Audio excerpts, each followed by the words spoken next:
Hey, how's it going, everybody? If you're new here, welcome in, and if you've been here before, smash the like button on the way in. I'm Rollshambo, the connoisseur and collector of all things sharp and shiny, and right now I am unboxing and unpackaging a brand new knife from our friends over at North Mountain Blade. Big shout out and thank you to them for being willing to send this my way, because listen, I'm a big fan of what they're doing over there at North Mountain Blade, but what's important is inside, okay? Yeah, so I gotta show you guys this, because this is a knife that when I saw it, I was so excited. This is the Kickstop chop, and oh man, I've already reviewed one Kickstop chop this year, and I will of course do a comparison during the video. This one is different. The first one that I had showed on the channel was titanium frame lock, and it was a bit smaller. It was actually quite a bit smaller. This one is a new release from them. They kept the Kickstop, and they're like, you know what? Let's just, you know, people like bigger. Let's just make it a little bit bigger. Yeah, man, that is nice. Now, if I'm remembering correctly, this one is also going to be a lot less expensive than the first one I showed. The first one I showed was 200 bucks, and they had variants going upwards of like 300 bucks, depending upon, you know, what kind of, you know, carbon fiber you wanted and so on and so forth. This is nice, and I'm going to tell you why this is an absolute steal for $125. Right out of the gates, we've got an overall length coming in just shy of 9 inches. We're going to call that 8.75. The blade itself is going to be right around 4 inches from tip to the side of the handle scales. This is really, really nicely done Japanese sanmai blade. It's SLD magic, and it comes straight from Japan. The first time I reviewed a North Mountain Blade knife that also had SLD magic, they told me we have these blades made in Japan. That's fantastic. We don't really see enough Japanese cutlery. And in fact, you know what? If you've got a piece of Japanese cutlery in your collection that you absolutely love, shout it out in the comment section down below.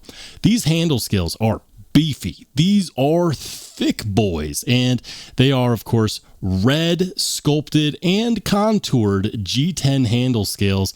We've got a nice steel back. At least I believe that is steel. Let's go ahead and do a quick check on that. I'll just use the back of a flashlight. Yeah, that's magnetic. We'll call that steel. I'm a-okay with that. We've got steel liners, and this is of course a liner lock. The show side is beautifully done. I mean, I love the sculpting on these handle scales. It really adds a lot of character here. We have no showing Torx heads on the show side handle scale. On the back, we've got a T8 pivot, T8 body screws, and T8 pocket clip screws. Now, unfortunately, it is not a reversible pocket clip. I know. Lefties out there are saying, why couldn't we just get, you know, a filler tab on this side and, you know, make it ambidextrous? Trust me, guys, I totally get it. The liner lock has a nice relief cutout there, so you actually have adequate access. And as you can see, it will drop shut on your hand. That is, again, very, very thick. This is not a slender knife by any stretch of the word, but it is gorgeous, and it is utilizing the Lee Williams Kickstop. Now, I have to mention this. Lee Williams Kickstops, if they are real Lee Williams Kickstop knives, you can always tell because it has that logo right there. And that is something that you have to license directly from Lee Williams in order to use. Everybody else is just subject to copyright and patent law at that point if they use the design and not actually license it. So it goes without saying that this being a flipper only knife is fantastic. And in case you haven't seen any of my other videos, or in case you don't really understand what a Lee Williams Kickstop is, it is in fact a flipper tab that is not part of the blade. Now, it's running on its own track and it's separated from the blade. So when you actually deploy it, it disappears back into the handle scales. That's ingenious because it means that you get all the ergonomics that you want. And I love that. That is innovative. It's really cool. And it adds a bit of pizzazz to knife design, which I truly, honestly, just enjoy. Flipper only knives have a tendency to be boring, you know, sans the Shirogorovs of the world. So it's nice to see this finally at a price tag that is affordable. Now, the first North Mountain Blades Kickstop chop that I reviewed was this guy. And you could tell right away, like, there is a significant difference. Like, this is not a tiny knife. It's not a micro knife, but it looks very small in comparison to the full-size Kickstop chop. But this one's also 200 bucks. Now, when I reviewed this one, it was the least expensive Kickstop knife I've ever seen available on the market. I thought that was incredible. I thought that was amazing. And I really, really, really love this knife. It's fantastic in so many ways. This coming in at 125 bucks. At this point, North Mountain Blades is really only competing with themselves. And they did it in a really great fashion. The Japanese style Tanto is one of my favorite blade shapes. It harkens back to history. You throw on some Japanese Sanmai SLD, and yeah, like, guys, they didn't just take, I'm going to tell you, they didn't just take like a laser engraver and do this and then polish part of the handle. No, they actually had these blades made in Japan using traditional Sanmai techniques. And what Sanmai is they take a softer metal to form the spine of the blade, and then the core, which comes down to the tip, is made out of a much harder steel. So you get all the benefits of a tougher steel for the majority of the blade, and then right where you need it, it's nice and hard and laser sharp. That could be a tagline, you know, for an advertisement. Nice, hard, laser sharp. Let's go. Now you might be wondering, well, you know, that sounds good, but how does she cut? There's really only one way to find out, and that is to cut something that you would ordinarily cut into. Now, this is a piece of a postal service box that I have repurposed for, well, this purpose. And so what we'll do is, because I want to use this later, I'm just going to cut off a piece and then we'll slice into it. So let's go ahead and just start breaking this down. Nice and easy. And it's like a freaking laser beam. Dear Lord, that is good. That is so good. And you've got so much blade here, guys. This is so much blade. You're not going to run out of any blade whatsoever. Yeah. Oh, man. Perfectly sharp from the factory. They did a phenomenal job on that factory edge. And what about the Tanto tip? Yeah, that Tanto tip is really robust, but it also leaves some really nice clean cuts as well.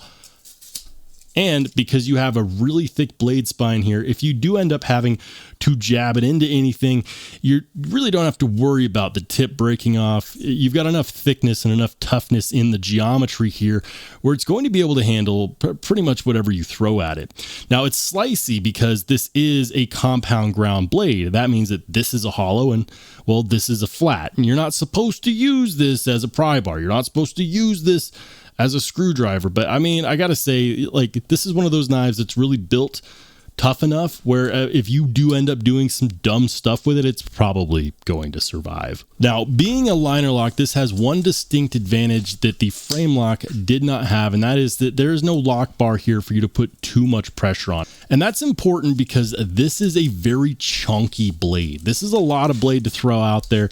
And on the frame lock version, it was entirely too easy to accidentally put pressure like that on the lock bar, and it impeded the action of what was otherwise a really killer deployment. On this, you really don't have to worry about that because, you know, it's a liner lock, so you don't have any lock bar sticking out here where you're going to put too much pressure on it. And in fact, you know, it's really, really good. You feel that blade deploying with authority, and it feels nice and smooth. How does it actuate? How does it index in the hands? I mean, the G10 is really well done. The sculpting on here gives you a nice positive grip without giving you any hot spots, and it's going to feel good in both a reverse grip and in a regular grip. Because it's just shy of 9 inches long overall, you're going to have plenty of real estate here. Yeah, that's right, I said it. You got the ham hocks of hands, you're not going to have any issue getting a full grip. I mean, if I choke all the way back, look at all that extra space that I have, you know, choke all the way forward, look at all that extra space that, like, that's a lot of real estate. You could park an airplane with all that extra real estate, and a really nice, comfortable, controlled grip puts your thumb on the spine of the blade, and in a choked up position,